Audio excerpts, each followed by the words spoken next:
I don't think people have any idea what's really happening in Gaza and why it is happening. A few weeks ago, right before this war in Gaza ignites, Netanyahu goes to the United Nations General Assembly and he holds up this map and declares his plan for a new Middle East. And people are going, what is this stupid line this guy's drawing with a red marker?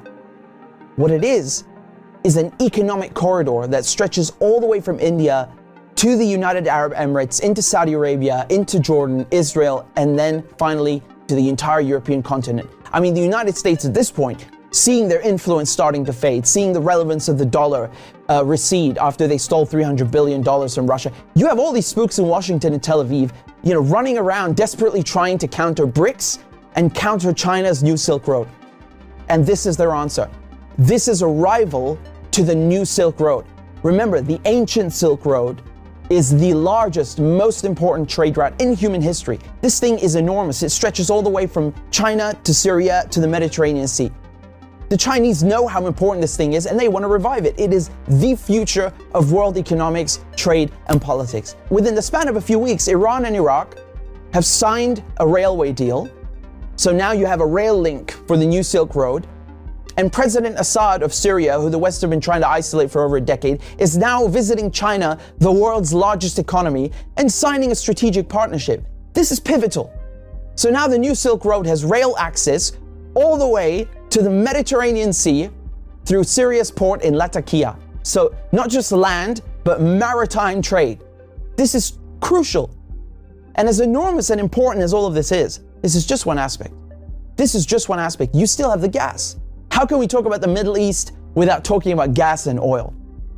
When the US instigated the Maidan coup in 2014, that wasn't just about NATO expansion and encirclement of Russia. This was about surrounding, controlling, and cutting off Russian gas to Europe. Russia is the country with the largest proven reserves of natural gas. Control Ukraine, and you control the pipelines that feed and supply Russian gas to Europe. For decades, you've had US politicians, Republican and Democrat, from every administration, openly saying on camera, we don't want Nord Stream. There will be no longer a Nord Stream 2. We will bring an end to it. You want to have pipelines that don't go through Ukraine and Russia. For years, we've tried to get the Europeans to be interested in different pipeline routes. It's time to do that. You want to depend more on the North American energy platform, the tremendous bounty of oil and gas that we're finding in North America. Lo and behold, Nord Stream 1 and 2 are blown up. I mean, this is without question the most egregious, the largest terrorist attack on European infrastructure in modern history.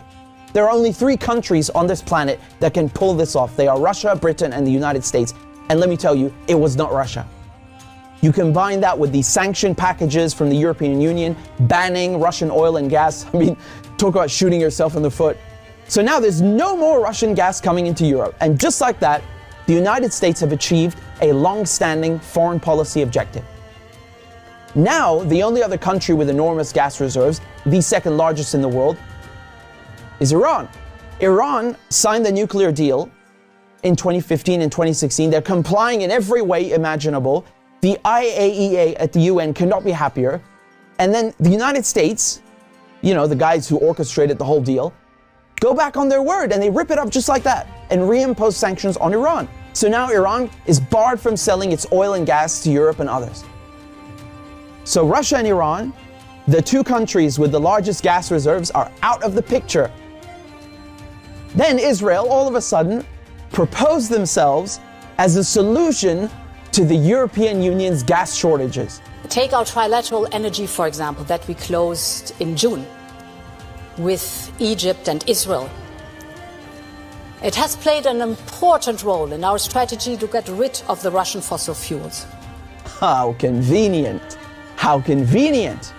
In 2010, they conduct a geological survey and find this monstrous giant gas field in the Middle East. It's called the Leviathan, and it's in the Mediterranean Sea on the Levantine Basin. That means it's right off the coast of Palestine, Lebanon, Syria.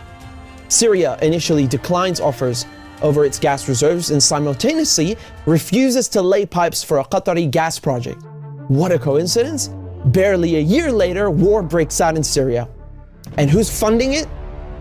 Qatar and Israel and the United States are just some of the parties funding and running this war to overthrow the government in Damascus. Today, the United States control 1/3 of Syria.